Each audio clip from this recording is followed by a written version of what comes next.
Rajapaksa, President of the Democratic Socialist Republic of Sri Lanka, Her Excellency Sheikh Hasina, Prime Minister of the People's Republic of Bangladesh, Right Honorable K.P. Sharma Oli, Prime Minister of the Federal Democratic Republic of Nepal, His Excellency Dr. Lote Shering, Prime Minister of the Kingdom of Bhutan, and His Excellency Dr. Zafar Mirza, Minister of State for Health of the Islamic Republic of Pakistan. Also present is His Excellency Isala Virakun, Secretary General of the SAARC. To begin the program, I have the honor to invite the Prime Minister of India, Shri Narendra Modi ji, for his introductory remarks and thereafter for conducting the proceedings.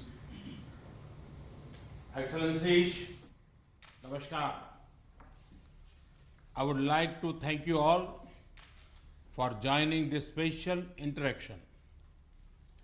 I especially thank our friend Prime Minister Oli, who has joined us almost immediately after his recent surgery. I wish him a speedy recovery.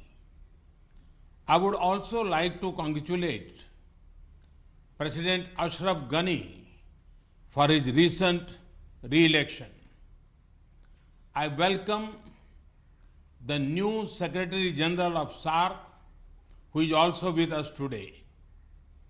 I also acknowledge the presence of the Director of the SAARC Disaster Management Center from Gandhinagar. Excellencies, as we all know, COVID-19 has recently been classified by the World Health Organization, WHO, as a pandemic. So far, our SAARC region has listed fewer than 150 cases, but we need to remain vigilant. Our SAARC region is home to nearly 1/5 of all humanity. It is densely populated. As developing countries, all of us have significant challenges in terms of access to healthcare facilities. Our people-to-people ties are ancient, and our societies are deeply interconnected. Therefore, we must all prepare together, we must all act together, and we must all succeed together. Excellencies, as we prepare to face this challenge, let me briefly share India's experience of combating the spread of this virus so far. Prepare, but do not panic has been our guiding mantra. We were careful to not underestimate the problem, but also to avoid knee-jerk reactions. We have tried to take proactive steps, including a graded response mechanism. We started screening entry into India from mid-January itself, while also gradually increasing restrictions on travel. The step-by-step approach has helped avoid panic. We have increased our public awareness campaigns on TV, print and social media. We have made special efforts to reach out to vulnerable groups. We have worked to quickly ramp up capacity in our system, including through training our medical staff across the country. We have also increased diagnostic capabilities. Within 2 months, we moved from one major facility for pan-India testing to more than 66 such labs. And we have developed protocols for each stage of managing this pandemic. For screening at entry points, contact tracing of suspected cases, quarantine and management of isolation facilities, and for discharge of cleared cases. We also responded to the call of our people abroad. We evacuated nearly 1,400 Indians from different countries. We also similarly helped some of the citizens of our neighboring countries. We have now built a protocol for such evacuations, including carrying out testing by our mobile teams deployed abroad. We recognize that other countries would be also concerned about their citizens in India. So, we briefed foreign ambassadors about the steps we were taking. Excellencies, we fully recognize that we are still in an unknown situation. We cannot predict with certainty how the situation will unfold despite our best efforts. You must also be facing similar concerns. This is why it would be most valuable for all of us to share our perspectives. I look forward to hearing your views. Thank you. Thank you very much. I now request His Excellency President Ghani to share his thoughts with us. Thank you, Mr. Prime Minister, and best wishes to Prime Minister Modi. And thank you for taking this very important initiative. All that is normal is disrupted, and all that seems solid is melting into thin air. We are into unknown territory, and our vulnerability, Excellency, comes from our openness. Our greatest vulnerability is that we have an open border with Iran, one of the major centers, and the flow cannot be stopped. And the province of Herat is become the central node for preventing the spread and diffusion of this deadly disease to the rest of South Asia. I have the following 5 proposals. 1, modeling of diffusion impacts and scenarios for management. Unless we model the diffusion, we will be facing assumptions from China or the United States or Iran are not suitable to our situation. I request a task force of SAARC to be able to do this. Second, telemedicine, because the second and third order impact of this, particularly on poor and vulnerable and women, is very significant. If we could create a common framework for telemedicine for diagnosis of related issues and as advances take place, how to be able to coordinate. Third, as a landlocked country, which is simultaneously the heart of Asia, closing of borders where essential will result in significant problems regarding availability of medicine, food, and basic goods? Can we coordinate to be able to create controlled flows that both allows transactions to take place while focusing on the essentials?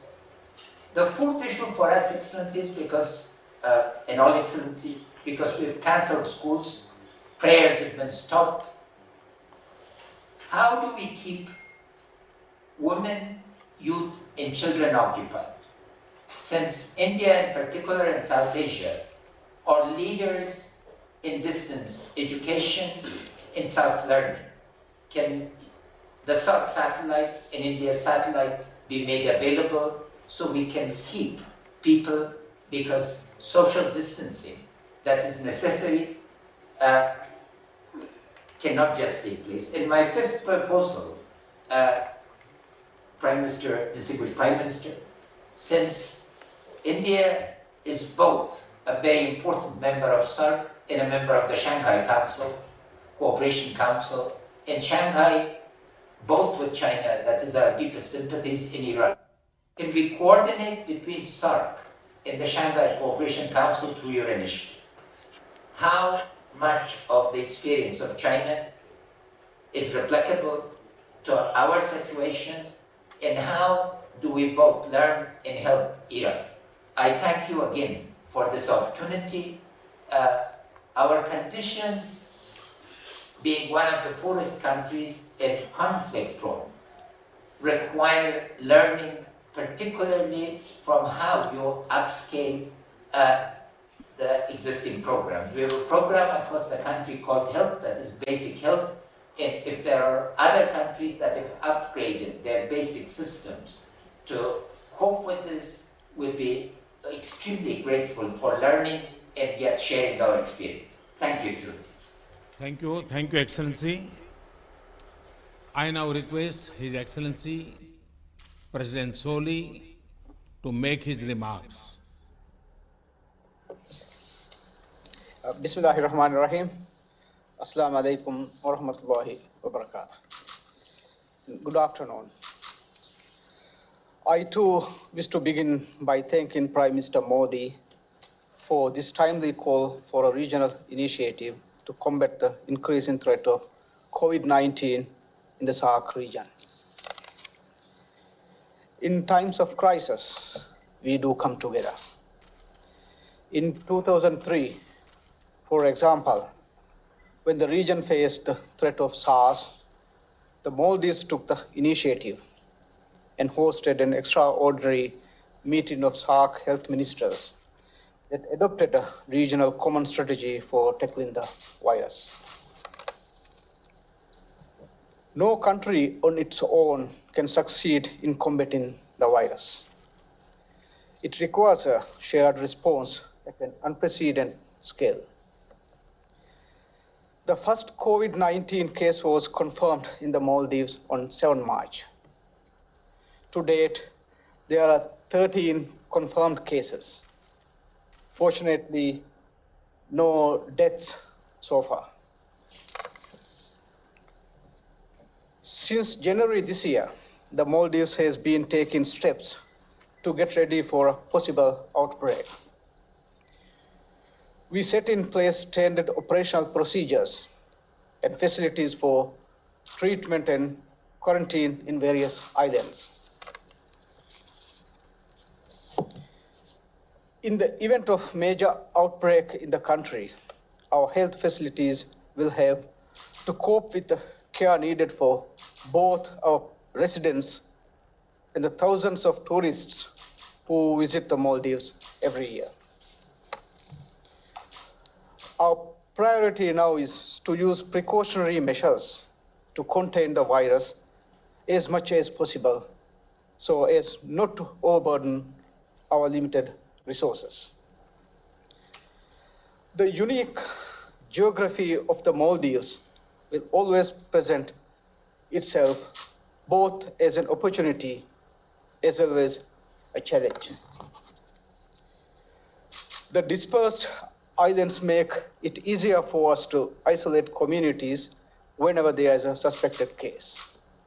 But in the event that a person tests positive in the outer islands and is seriously ill, requiring specialist care, the person has to be transported to the capital, Male. This is extremely costly and puts enormous pressure on an overstretched team of healthcare workers. Our tertiary hospitals in the regions are currently under development.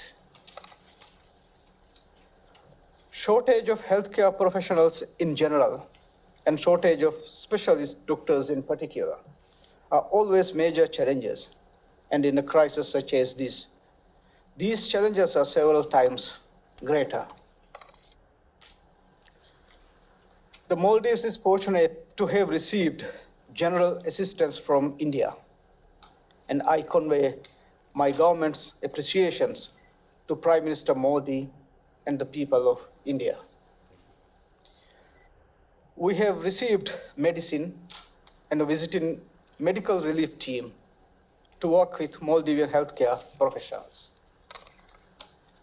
Excellencies, in the Maldives, the virus is showing in the most destructive fashion the country's vulnerabilities to external shocks. Tourist arrivals started to decline considerably several weeks before the first case was reported. In February this year, arrivals declined by 14.3%. And in the first 10 days of this month, arrivals have already declined by 22.8%.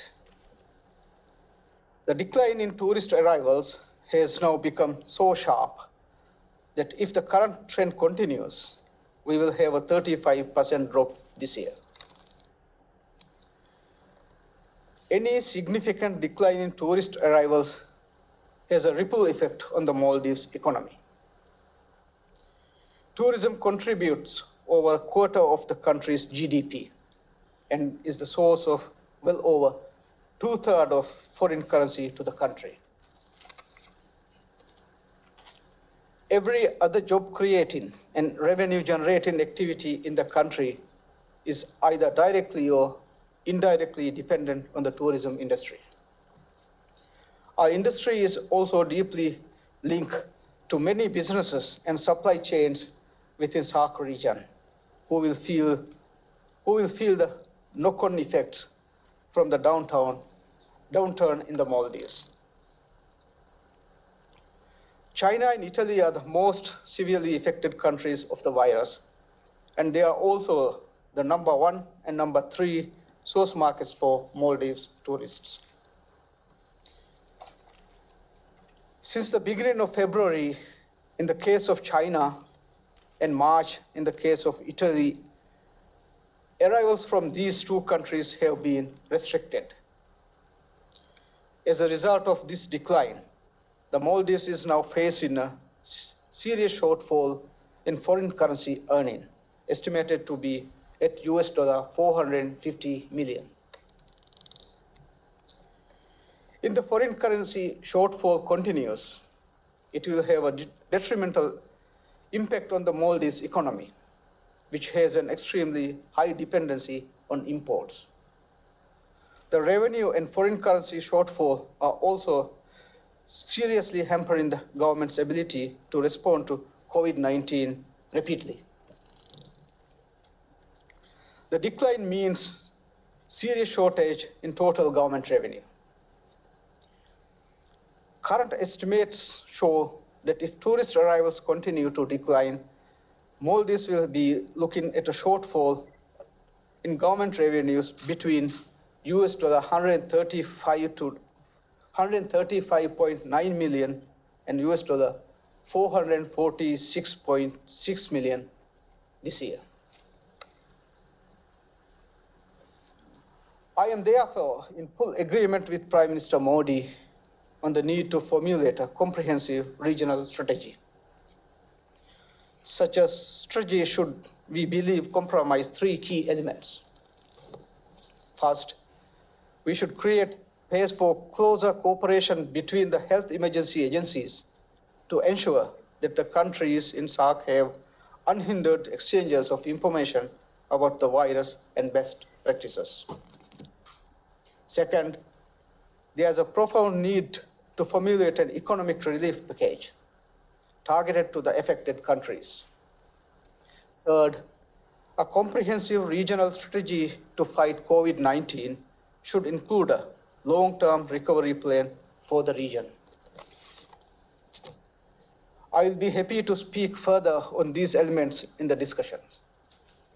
Thank you, Prime Minister Modi. Thank you, Excellency. Now I request His Excellency President Rajapaksa to share his thoughts.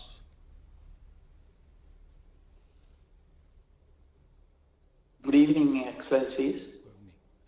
First, I must thank Honorable Prime Minister of India, Shri Narendra Modi, for initiating this video conference to share our experiences, our ideas and best practices, and also to understand the challenges we face and further discuss what measures to be taken to combat this deadly coronavirus. Our biggest challenge is to stop or minimize the virus entering into Sri Lanka and control the spreading of the virus within. We did this following the guidelines and statistics relating to the spread of the virus issued by the World Health Organization. We have also taken steps because we have a large number of Sri Lankans working especially in Italy and South Korea. We cannot stop our Sri Lankans coming back to their home country. We have therefore taken all steps to subject those returning to Sri Lanka to a 14-day quarantine period in selected quarantine centers. As it is important to restrict social gatherings, we have advanced the usual April school holidays to commence from 11th March. Further, we have closed all universities and other educational institutes, also with the aim of minimizing social interaction. Our first case was reported in Sri Lanka, was a Chinese lady tourist who since has been cured and already left Sri Lanka. The first Sri Lankan to be infected was a tour guide who had contracted the virus from a few Italian tourists who have already left the country. At present, we have 11 cases being treated in the hospital.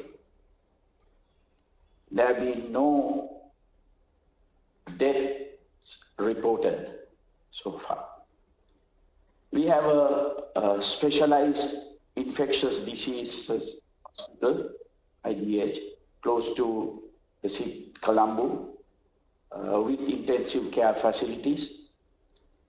This hospital has successfully treated even the first case reported.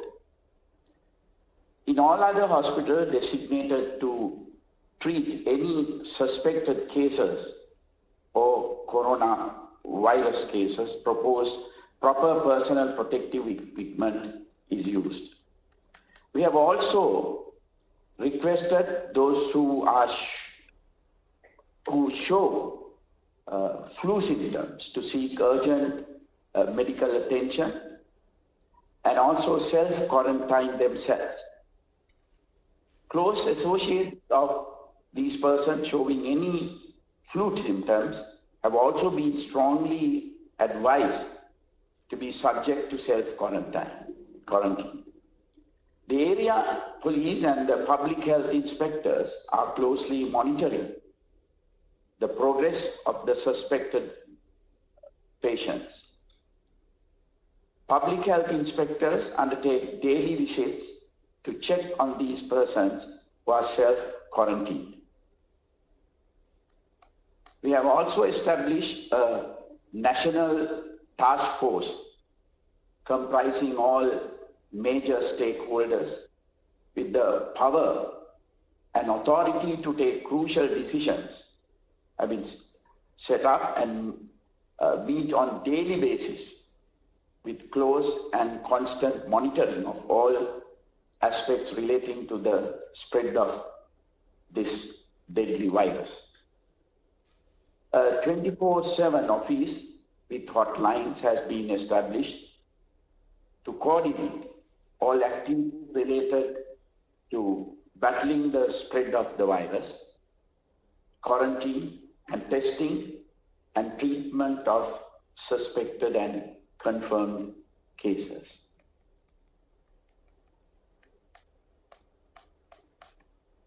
Government of Sri Lanka has taken some additional steps to effectively meet this unforeseen disaster.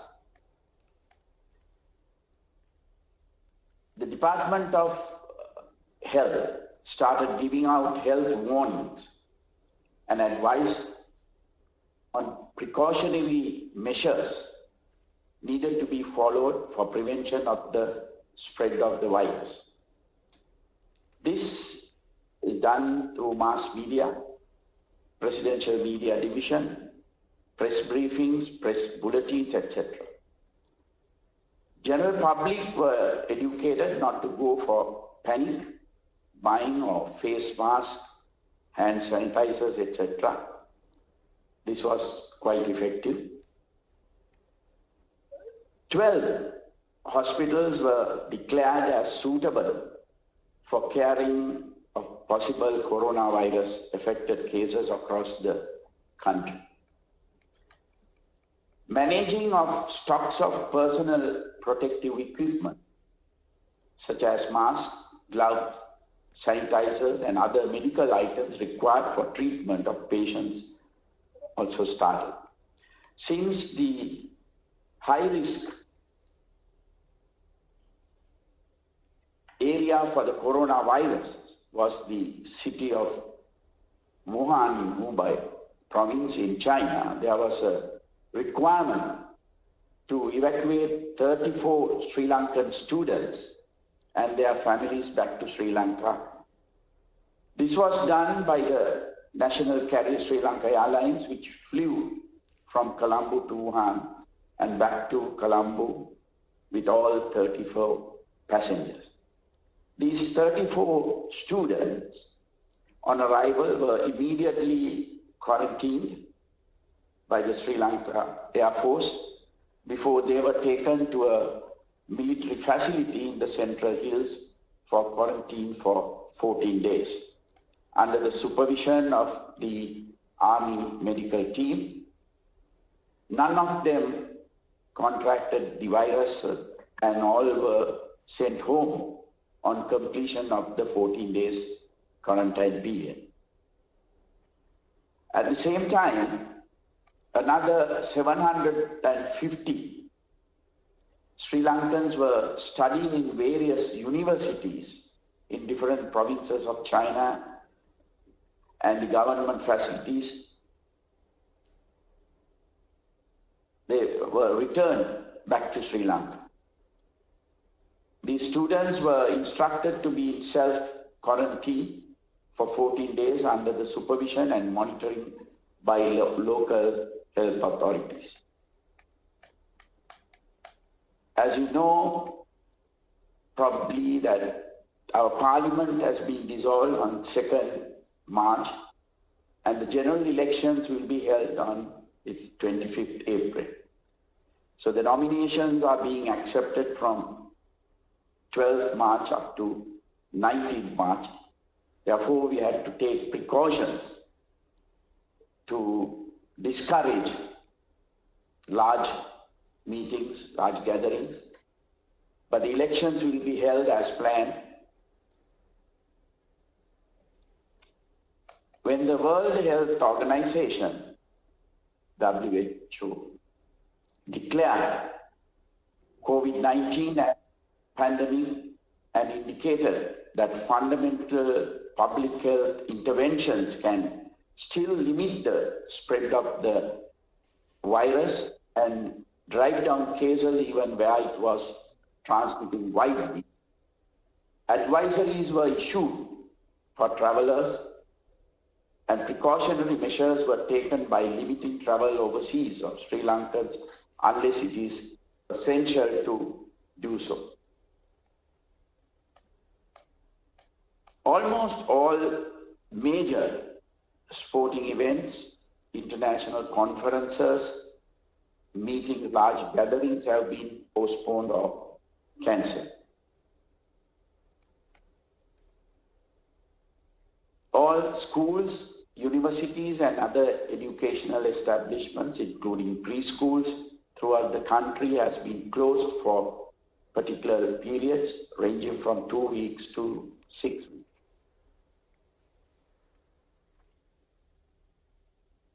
Even gatherings for religious purpose have been stopped by respective religious leaders, initially for 2 weeks.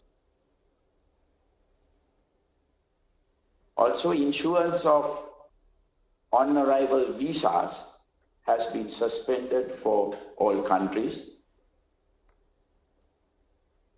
Travel advisories sent to airlines not to uplift passengers from several countries, mostly from EU countries.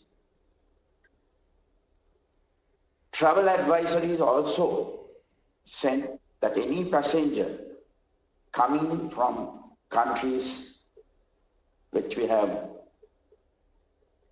defined will be quarantined for 14 days in Sri Lanka. Sanitizing of public transport also commenced from 2 days back. So because of these reasons, our economy has taken a severe blow due to the coronavirus, particularly in tourism. Most of our tourists are from Italy, Germany and other EU countries. And now there is a ban on their coming. Our tourist industry was just recovering after last year's April 21st terrorist attack. Our exports are also adversely affected. Therefore, I strongly recommend the SAARC leaders to formulate a mechanism to assist our economies to tide over this very difficult period. I also wish to recommend that a SAARC ministerial level group be established to discuss, share best practices and coordinate regional matters on combating coronavirus. Thank you, Excellencies. Thank you, Excellency. I now call upon Her Excellency Prime Minister Sheikh Hasina to share her thoughts. Thank you very much. Good afternoon to all the SAARC leaders.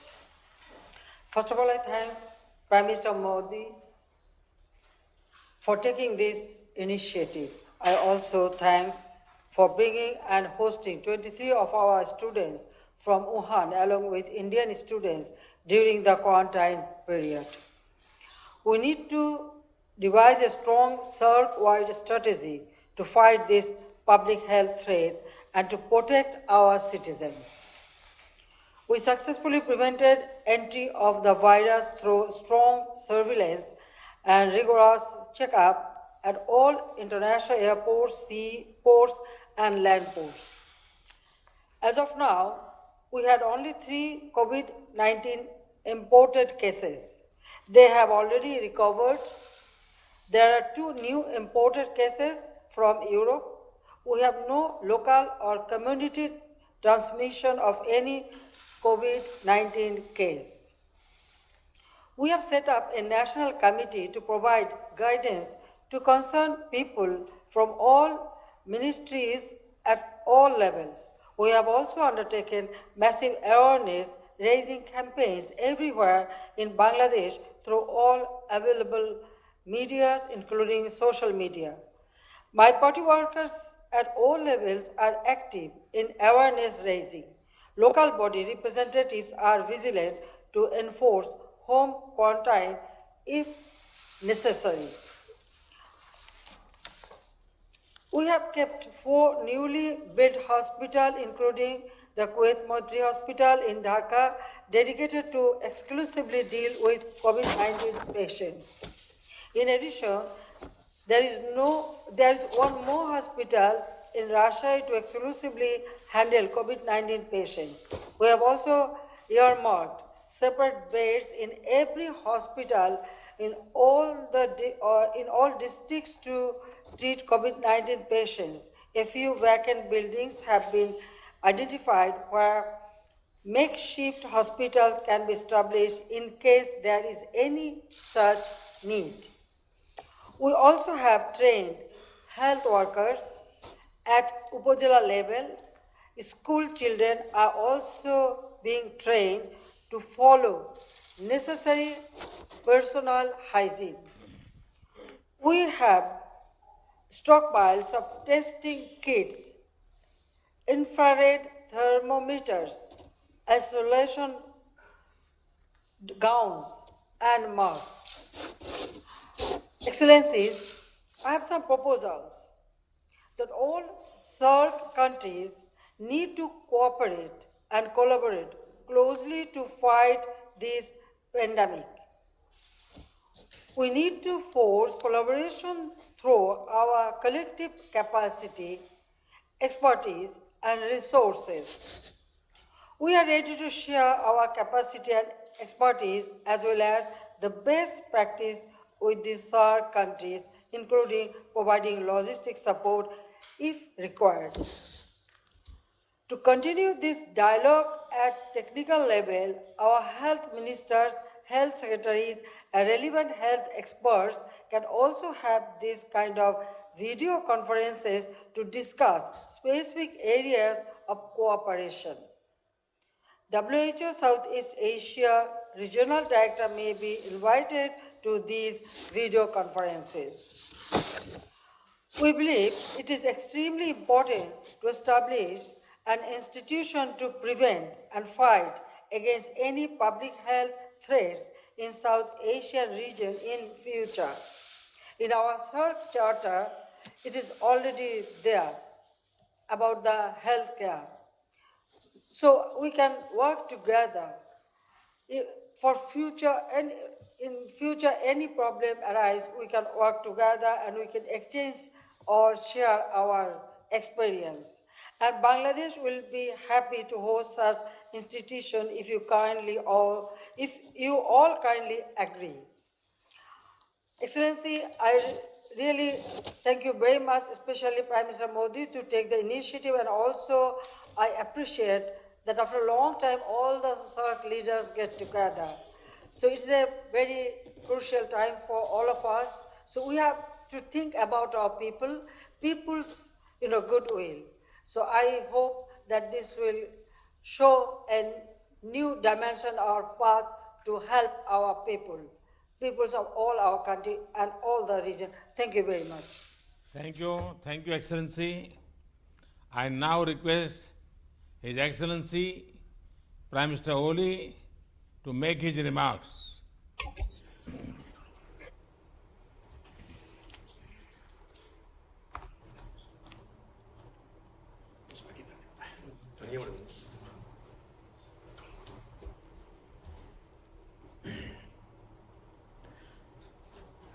Right Honorable Prime Minister Shri Narendra Modi ji, distinguished heads of state and government of SAARC member states, Namaste and good afternoon. First of all, I would like to thank Prime Minister Shri Narendra Modi ji for taking this important and timely initiative, which I warmly welcome. Our collective wisdom and efforts will help us devise a sound and robust strategy for the SAARC region as we fight the COVID-19 pandemic. I wish to thank Prime Minister Modi ji and all the distinguished leaders of SAARC member states for kind words and best wishes on my speedy recovery. Even though we had detected one suspected imported case, but the COVID-19 test proved negative. Yet we are aware of the high risk of possible outbreak at any time. We remain alert from preventing it. We have taken several measures to enhance our preparedness. Our efforts at the moment are geared towards preventing this disease to enter into our country. Our national efforts, I am personally overseeing and guiding the government efforts. Multi-agency coordination committees have been set up at the center, provinces and local levels to mobilize government efforts in the synergetic manner. We have restricted international movements. Visa on arrival facility for all foreigners and non-resident Nepalis with foreign passport has been suspended. Movement of this country, movement of third country nationals via land routes has been suspended. Swab test PRC health certificate is made mandatory to obtain visa from Nepali missions abroad for essential travels to Nepal. We have suspended issuance of work permit for Nepali nationals for overseas employment. International passengers are required to go through the screening process at the health desk at the international airport. There are provisions for self-quarantine for certain categories of travelers. We are strengthening quarantine facilities in all provinces, hospitals, and arranged isolation wards and intensive wards for treatment. We are enhancing capacity of hospitals. Health workers are being provided with personal protective equipment and necessary incentives to motivate them. All the permits for mountaineering expedition for spring 2020 have been suspended and all major international conferences have been postponed.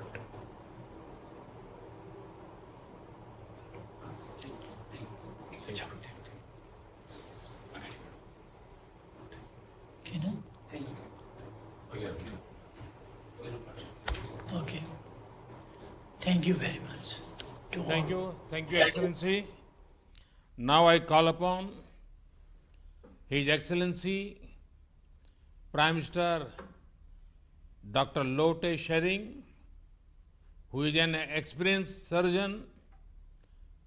Prime Minister Tshering, we are all keen to hear you. Please.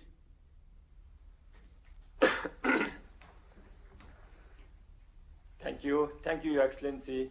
Before I start, I would like to take this opportunity to convey my King's greetings to all the heads of the states and heads of the governments here. As we speak, my King is out of the capital. He is in the district places, ensuring healthcare services, ensuring COVID-19 surveillance system, and trying to motivate our healthcare services and service providers, as well as asking all the people of Bhutan to be on the same page when this pandemic strikes Bhutan. So with this, I also would like to take this opportunity to express my King's greetings and greetings of all of us to Prime Minister Oli for his speedy recovery. And similarly, we also would like to wish Prime Minister Hasina for her father's 100th birthday celebration in few days. So with this, I would like to thank Prime Minister Modi for your excellent leadership to bring all of us together, because togetherness is required at all times. But when the whole world is fighting one common disease that we cannot see with our naked eyes, I think it's very important that all of us come together and leave behind our differences. And number two, I think it is very important that we communicate very clearly on this. Communicate between all the leaders of the world, communicate between central government with local government, communicate with the health planners and the people of the nations. So I think this is very timely, and I would like to thank Prime Minister Modi ji for your excellent leadership on this. To tell my colleagues on the experience of Bhutan on the lone COVID-19 positive that we had, it was the 5th of this month, last 5th of March evening, we had one lone imported case, a Bhutan lover, a Bhutan visitor who wanted to visit Bhutan, came to Bhutan, and then on the 3rd day of his visit, he showed some very abnormal signs, symptoms, and then on suspicion, we found out that he was COVID-19 positive by evening.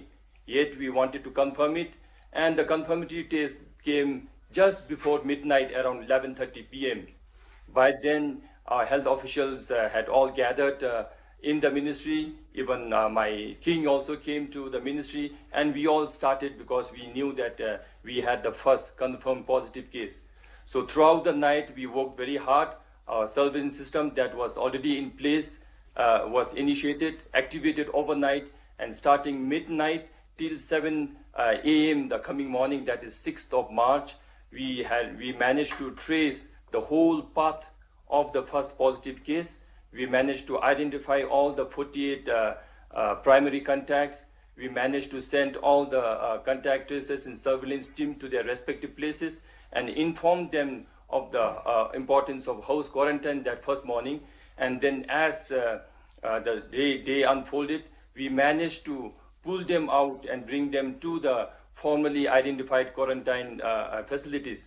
So over 7-8 hours, we managed to identify all 48 primary contacts from 3 different parts of the country wherever our tourists had visited. And we also managed to initiate the medical team that we had identified to treat in case if he had a positive case. And then he was isolated and treatment started. And it all happened because our health ministry under Minister Dichen's leadership, everything was planned beforehand. And then our king was also awake the whole night trying to coordinate the whole thing and bring all the primary contacts together. So we do not wish to have positive cases in any countries, but to have a positive case in this manner and to be able to identify all the primary contacts and isolate them, I thought was a huge success that we brought in. Then starting from there, we managed to treat him, take care of him very, very well. And his family wanted the patient back home. So he was successfully air evacuated day before yesterday, and he reached his hometown last night actually. So we wish him a speedy recovery. All the people of Bhutan send our sincere prayers for his speedy recovery. But the fact is, since as we all know, and as all the heads of the country shared here, this is an uphill task because we really don't see our enemy. This pandemic that is challenging all of us do not follow geographical boundaries. That's why, as I said, it's very important for all of us to be on the same page. And as we all know that it affects the elderly people, and it affects more people with comorbid conditions. So similarly, the aftermath of this disease will also affect the smaller and vulnerable economies more hardly than the better ones. So we are equally concerned that as we fight and as we try to contain this disease, we are also concerned about the economic outcomes of this disease. So therefore, I would like to support all the proposals that were made before me, and also to be very, very sure that we all will share our limited resources that we have, share the technologies that we have, and also to have frequent such meetings so that with the changes in time and with the changes of the demand of this pandemic, we also come and regroup ourselves. And I also would like to propose that we must have a similar cooperation in economic get up on this issue, because all the smaller economies are disproportionately hit. So with this, I'm sure my other colleagues will have a lot of points to share, and I also would like to contribute as the discussion goes on. So as of now, I would like to thank all the heads of the states and heads of the countries and governments, as well as Prime Minister Modi, for your initiative. Thank you very much. Thank you, Excellency. Now I call upon His Excellency Dr. Jafar Mirza, who also has medical experience, to share his thoughts.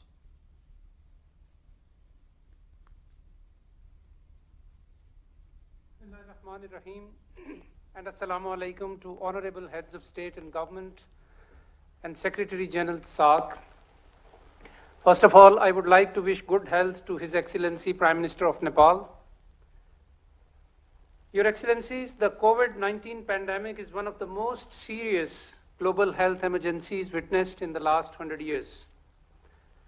At the same time, when it has been characterized as a global pandemic, it is deemed controllable as well, provided timely and appropriate public health measures are put in place. With over 155,000 infections, 5,833 deaths, and 138 countries involved, no nation and no region on earth can afford to be unresponsive.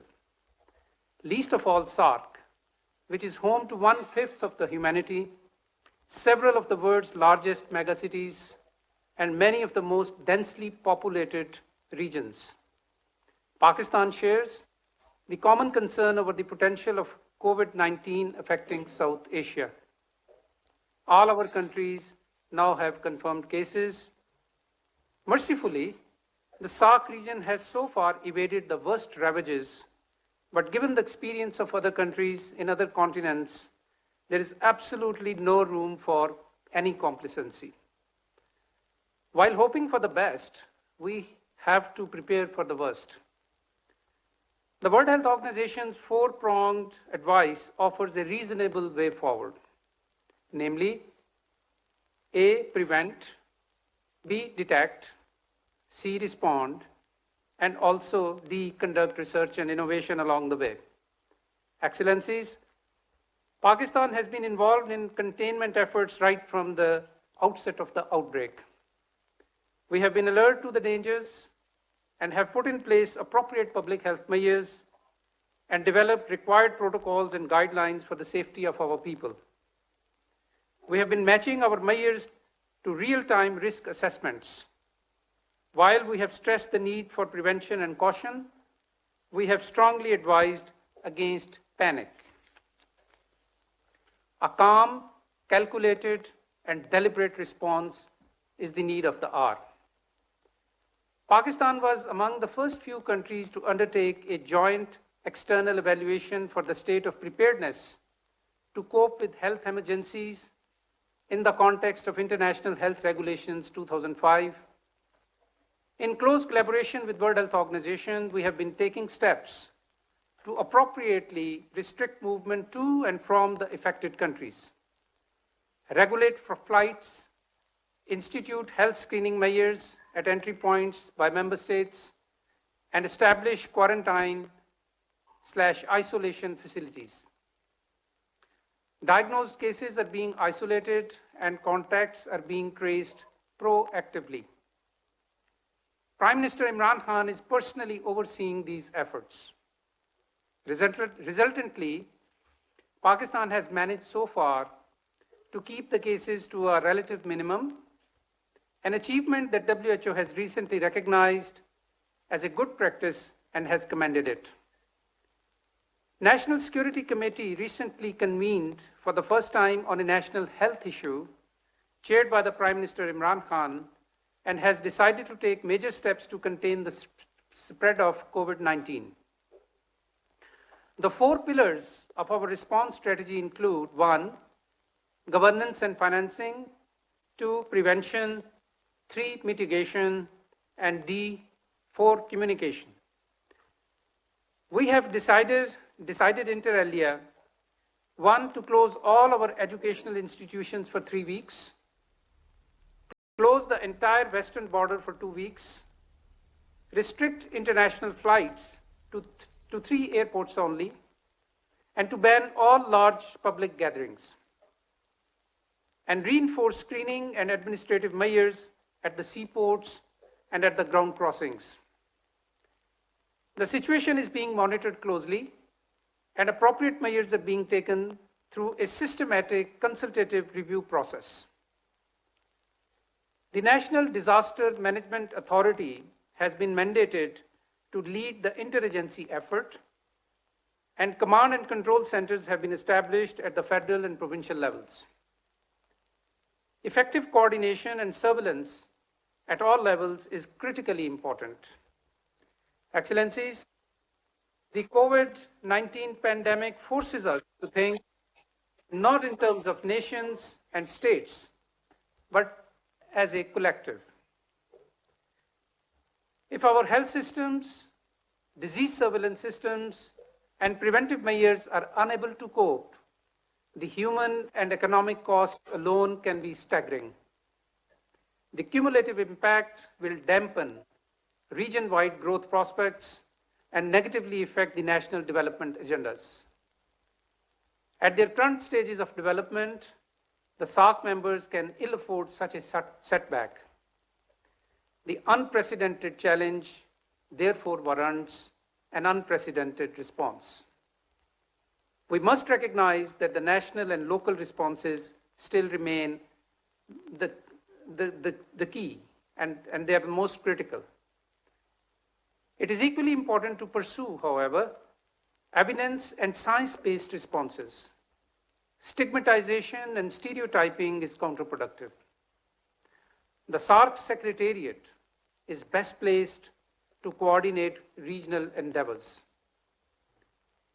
With this in view, Pakistan proposes, like other excellencies, that the SAARC Secretariat be mandated to: 1, establish a working group of respective national authorities for health information and data exchange, as well as coordination for responses in real time. And 2, like His Excellency President of Maldives and Her Excellency Prime Minister of Bangladesh, Pakistan would like to reiterate its earlier proposal of hosting SAARC Health Ministers Conference at an appropriate time. 3, reach out on behalf of SAARC countries to specialized development partners, including World Health Organization, for mobilization for technical advice and resources. 4, follow WHO guidelines and implement exit health screening for travelers in the region to avoid cross-border spread.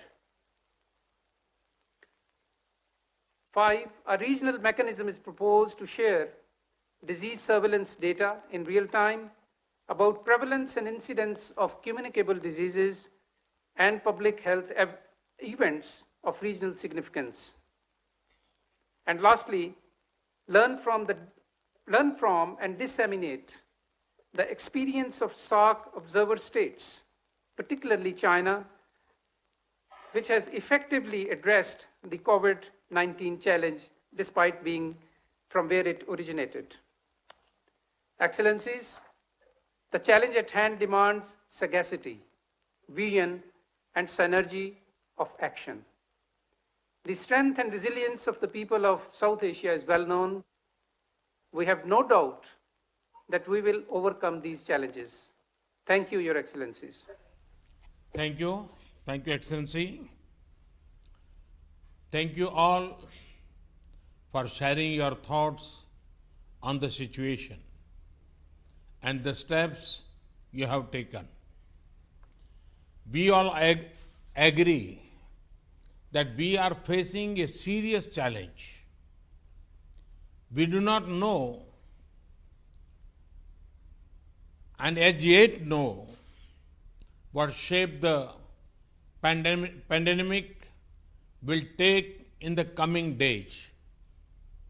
It is clear that we have to work together.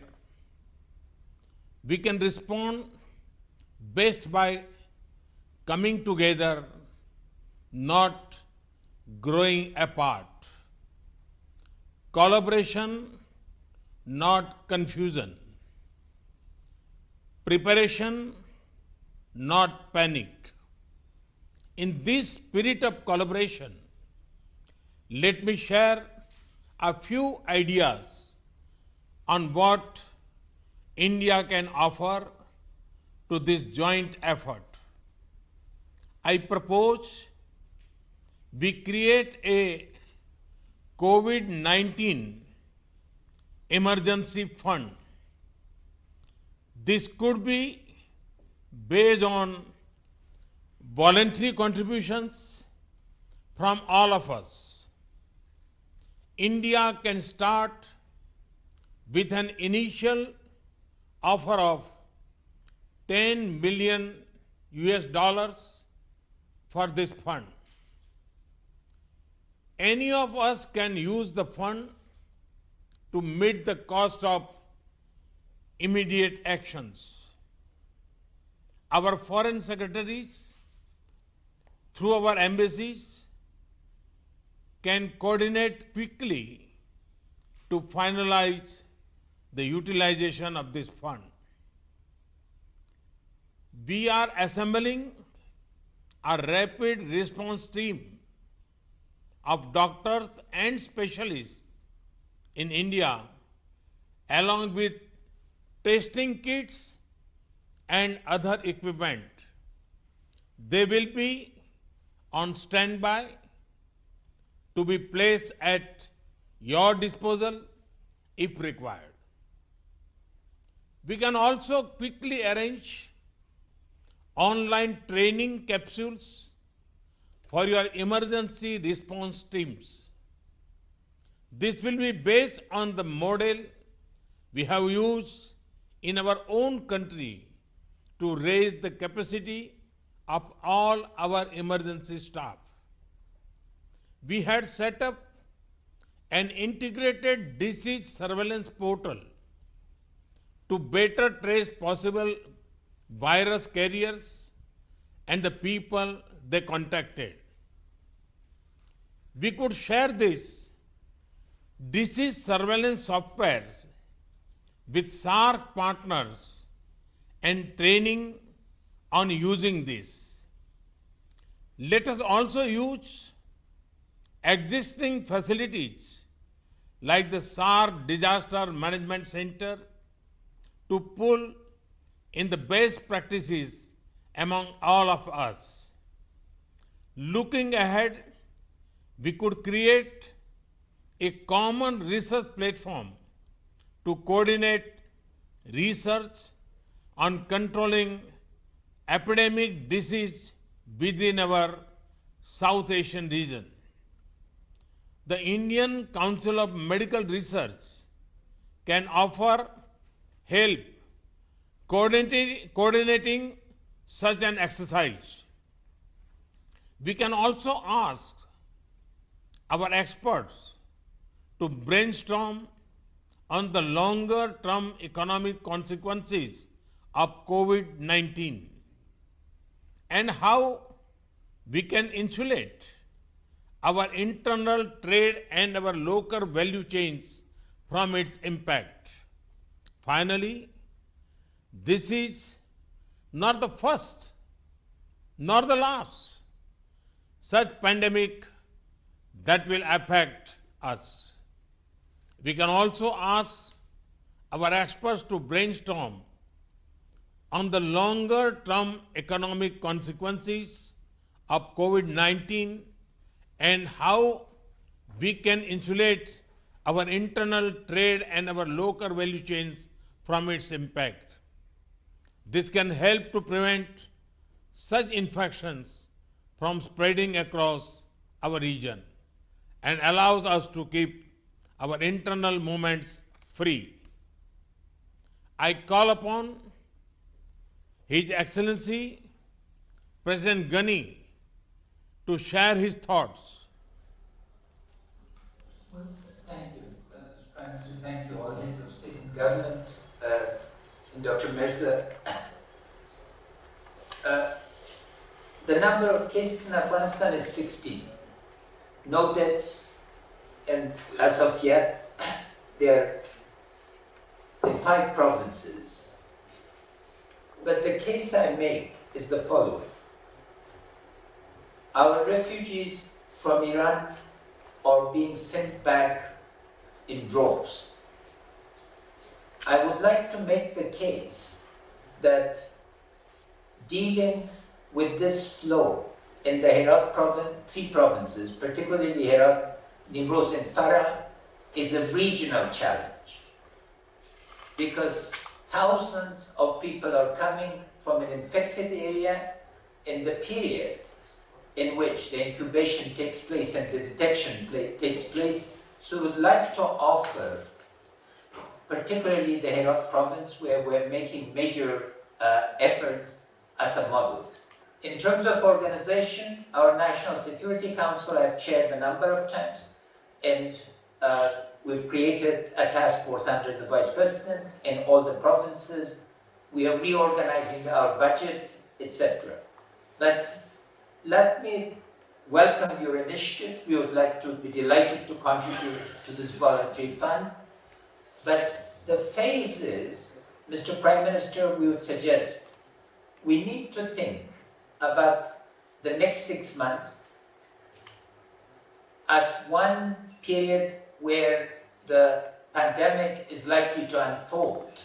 Thank God weather is going towards warming, and it's shown that there are negative consequences. But the vaccine is not likely to develop sooner than a year or to 18 months. During this period, whatever we can do in the way of prevention is necessary, but the second and third order consequences of this on our social fabric, on our economic transactions, and others really requires thinking through. The impact on poverty, which all of us, and you, Mr. Prime Minister, has taken such a leading role in this, is likely to be negative. So how do we think through in ways to be able to protect the most poor and the most vulnerable? Because of that, we welcome very much your task force and ways of collaboration in return to this issue of being able to deal with. The third order issue is, while all these measures, and we've resorted to control of borders, the disruptive impact of this, what are ways to be able to generate economic transactions in activities? And here again, there is need for considerable thinking. We would like to support the meetings by video conference at the ministerial level. We would like to thank the Secretariat for their vital role. But the most important issue is that both pandemics, and particularly climate change, are upon us, and without SAARC coordinating as such, our vulnerability will increase. Once again, Mr. Prime Minister, let me thank you for convening this meeting and for the follow-up actions, and we would always be ready and willing to collaborate and to welcome coordination, learn from the best practice and contribute to it as this global crisis unfolds. Thank you, Excellency. I request His Excellency President Soli to make his remarks. Thank you, Prime Minister. First of all, I welcome Prime Minister Modi's proposal, especially on preparation and longer-term economic recovery, and to form a COVID-19 emergency fund. As I mentioned in my opening remarks, we believe that a common approach should address the following challenges. First, to ensure rapid response and sharing of experience and expertise. We should create space for closer cooperation between the health emergency agencies to ensure that the countries in SAARC have unhindered exchanges of information about the virus and best practices. The Maldives has already received technical and material support from India, as I have highlighted earlier. I would also like to thank the government of India for evacuating 9 Maldivians from Wuhan. It is time that bilateral cooperation of that nature be expanded to regional level where every country would benefit. There is a profound need to formulate an economic relief package targeted to the affected countries. In the case of the Maldives, such a package would include budget support to fill the significant shortfall in revenue gap that I mentioned earlier. Third, it is always good to plan ahead to ensure quick and sustainable recovery after the pandemic. So we believe that we should start discussing a long-term recovery plan for the region. For the Maldives, such a plan means initiating a quick recovery in the tourism sector. It means building up our resilience through sustainable regional development and connectivity between the Maldives and major cities in the region. It also means scaling up private investment in tourist resorts and infrastructure that propels growth in tourist arrivals, which in the Maldives means economic growth. Thank you, Prime Minister, once again for convening this meeting. Thank you, Excellency. I now request His Excellency President Rajpaksha to share his thoughts. Thank you very much, Excellency. And again, I want to thank Honorable Prime Minister of India for convening this important video conference today. And we learned a lot of lessons from all the participants, and I thank all the heads of state for sharing their experiences and also good practices.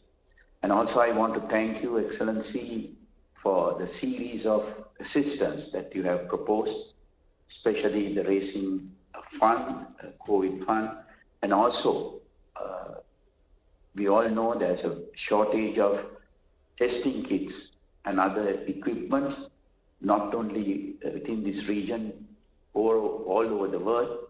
So thank you for offering these assistance to all the regional countries. And also, it is very important for us to work together, not only combating COVID-19 virus, but also be prepared for similar situations in future. We have to understand that it's very important that the social awareness is very important in these type of situations. Because sometimes the people will, sometimes we have to take steps that sometimes the people can misunderstand these steps. Therefore, I think it is very important to all the time educate the citizen of the steps that we have to take for to prevent this type of situation. At the same time, it is important to control rumors, and also that will lead to panic. It is important to control our borders. That is the major steps that we have to take. It's a difficult one, but we have to take those measures to effectively control the situation. And also it is very important to have one place to disseminate information to the people, and also to decide on steps that we take. Otherwise it will lead to confusion among the citizens. Again, I want to thank Prime Minister of India for taking this action, and we hope that we can work together in future to counter any adverse situation. Thank you very much, Excellency. Thank you, Excellency. I call upon Her Excellency Prime Minister Sheikh Hasina to share her thoughts. Thank you very much, Prime Minister. And well, thanks again for convening this meeting. This initiative should not end here. It should continue through our officials, also our health experts. They can work together and they can continue the discussion how we can combat at present situation or the challenge of COVID-19 and other diseases. Let us not forget how we all are interconnected in today's world. Now, whole world is suffering, and the people. I think this is for the first time it happened. Because of this COVID-19, now people from everywhere, actually, the whole world become very much worried about it. So the initiative within us, the South Asian country, it is excellent idea, and we should find out a strategy. And I really appreciate and we welcome your ideas and initiatives. I mentioned that this SAARC official can work and they can activate all these ideas, and also our experts can join together, because I feel that we need to work together jointly in close collaboration for addressing these challenges. I feel that our joint effort, we can save our people, and also we can make progress in this area. So I feel that your proposals, we can, our experts can sit together and we can, examine that how we can implement it and we can make progress. So I thank you very much for this initiative, and I hope that together we will be able to combat this distress situation. I look forward to being in touch with you all, Excellencies, as required, and hopefully together we can ensure the safety, security of our people in this region. And again, I thank you very much, and our new SAARC Secretary General can coordinate the follow-up actions, which will, I feel that will be, an excellent job, and Bangladesh would be happy to join all these efforts. So again, Prime Minister Modi ji, I thank you very much for your initiative that holding these video conferences, and again I request all our officials to continue this dialogue, which is very, very important at this moment for our peoples of South Asia. Thank you very much. Thank you. Thank you, Excellency. I now request His Excellency Prime Minister Oli to make his remarks.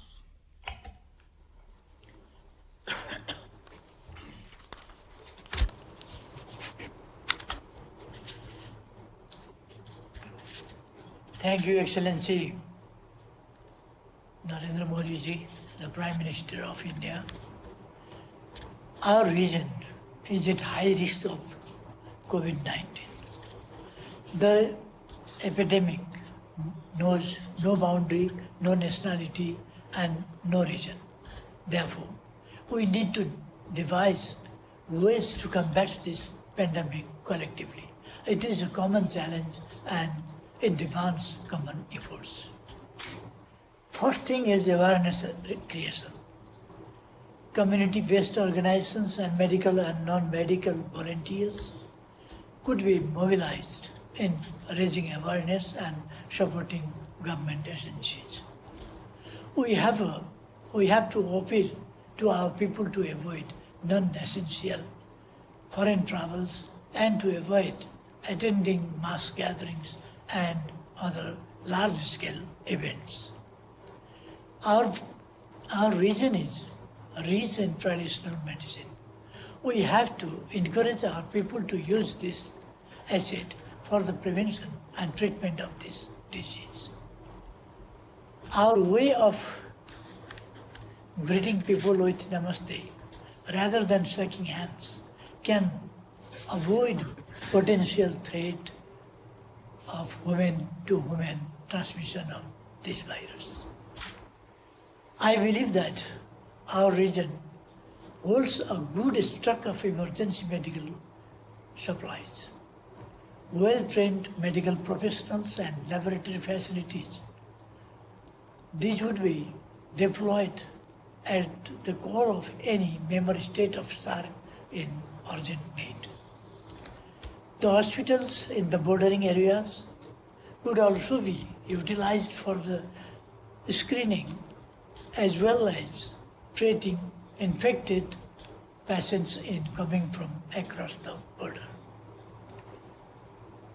We may encourage hospitals, medical centers, research institutions and health workers in the region to build a good network for sharing experiences, research findings and best practices in critical areas associated with the prevention and treatment of this deadly disease. We need to ensure a smooth supply of essential medicine, equipment and sanitary materials in the region. We may think of developing a SAARC-level mechanism to deal with critical health issues such as this. Establishment of a SAARC emergency medical center supported by a strong funding mechanism would be desirable.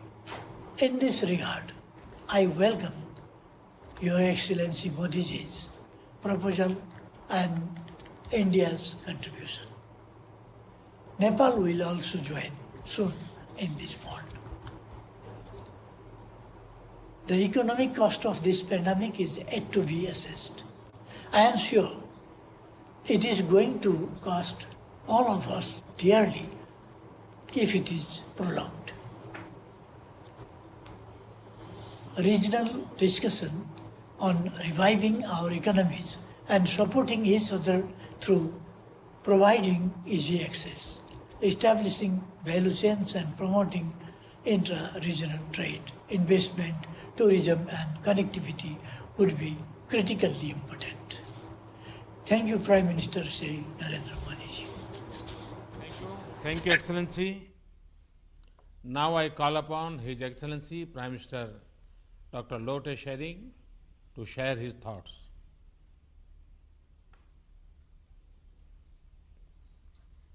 Thank you once again. I personally feel that this is a wonderful opportunity for all of us to share our personal opinions. And I also would like to take this opportunity actually to thank all the healthcare providers who are in the forefront fighting this war with the unseen enemy. And I also would like to send prayers and condolences for all the dear thousands of lives lost. I would like to thank Prime Minister Modi's initiative in getting all of us together, as well as proposing to have emergency COVID-19 relief fund. That would again be a wonderful initiative, and Bhutan would be a very active participant to this initiative. Thank you very much. I think as we fight this unknown disease in the acute phase, we must also be able to go through this and see the long-term consequences of this, be it on health or on non-health initiatives. Maybe as we fight this disease, maybe we will be able to overcome the acute problem. But what happens to the long-term consequences? What if we all developed endemic to this disease? What would be the international health regulations on this? So if we can think through all this, then we will definitely have lesser problems in the near futures to come. And also, I think we must, of all the initiatives, I would like to repeat and insist that we must be willing to share the limited resources that we have. And through these limited resources, we should now be training more of our health professionals at a center of excellence in our region. So with this, again, as we unfold, I would like to propose that we meet again, and as Prime Minister Modi ji proposed, that we also have a relief fund, and like my other friends shared, I think we should have a common consensus today that let our health ministers have a forum on this, and then through the SAARC Secretariat, they must come up with the SOP on this proposal. So with this, I thank all the leaders here, and I thank Prime Minister Modi ji for taking all this trouble to convene and give us the opportunity to share our feelings. Thank you very much. Thank you, Excellency. Now I call upon His Excellency Dr. Zafar Mirza to share his thoughts. Thank you, Your Excellency, Prime Minister Modi, and thank you for your suggestions. I think it has been a constructive and insightful discussion that we had today, and I hope that we can keep up the momentum. And I think that it is important that in SAARC countries we give public health a chance to bring us together. Let me, as a public health person myself, say that in the context of health emergencies, we need to take a proactive approach. We should not wait for emergencies to happen and outbreaks to take place and then to start our preparations. Often, all of our health systems are undergoing reform in our countries. But what we forget in this reform process is that we also have to invest in health emergencies, preparation, response, and recovery. So if we need to take a proactive approach there, and that's what we are now doing in Pakistan. I would also like to mention that the SAARC region generally remains a least integrated region in the world. I'm stating the obvious. The last SAARC summit was held in Nepal in 2014, and our health surveillance mechanisms are fragmented, and necessary regional cooperation and coordination mechanisms are largely conspicuous by their absence. We believe that SAARC Secretariat does provide us that platform which can bring us together, and we believe that we need to use this platform as a platform for pooling of resources of all kinds, including technical expertise, national experiences, and even financing, which can be used by all the members of the SAARC region.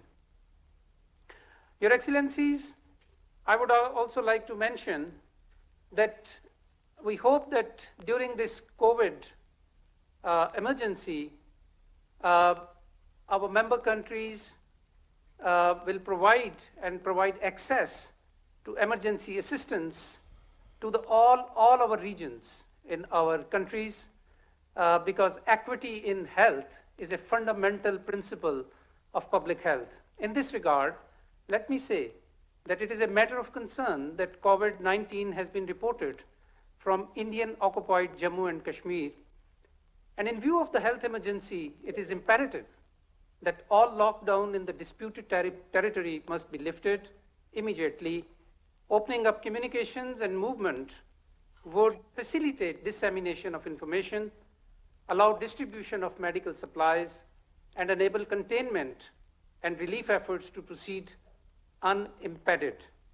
Lastly, I would like to also address the point that His Excellency President Ghani made, and we understand his concern about the border crossings and their closure.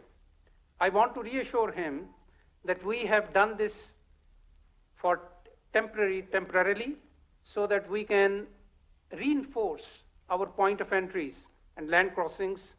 And this is exactly in the light of the WHO guidelines and the steps being implemented by regional states to contain the spread of the virus. This is a temporary measure. I assure you, Pakistan remains cognizant of Afghanistan's needs and requirements. And I assure you that the essential supplies, including food and medicine, will be allowed through as the requisite surveillance and screening mechanisms are put in place. I thank you very much. Excellencies, thank you once again for your time and your ideas. We have had a very productive and constructive discussion today. We all agree that evolving a common strategy is critical to handling such challenges. And we agreed to find cooperative solutions. We will share knowledge, best practices, capacities, and where possible, resources. Some partners have made specific requests, including about medicine and equipment. My team has taken careful note of this. Let me assure you that we will do our best for our neighbors.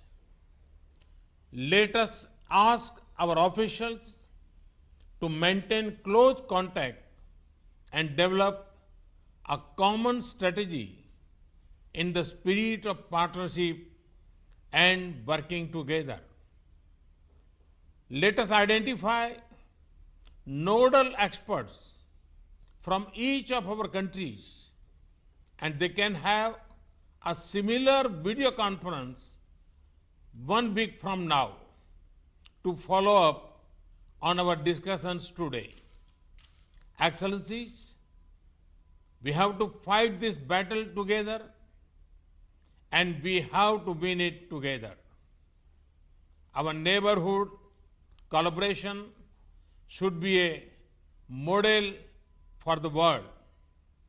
Let me conclude by wishing all our citizens good health and success in our united efforts to tackle this pandemic in our region. Thank you very much, and Namaste. Excellencies, this brings us to the close of this SAARC Leaders Video Conference on combating COVID-19 pandemic. I would like to thank all our distinguished guests for joining us this evening. Thank you and Namaskar.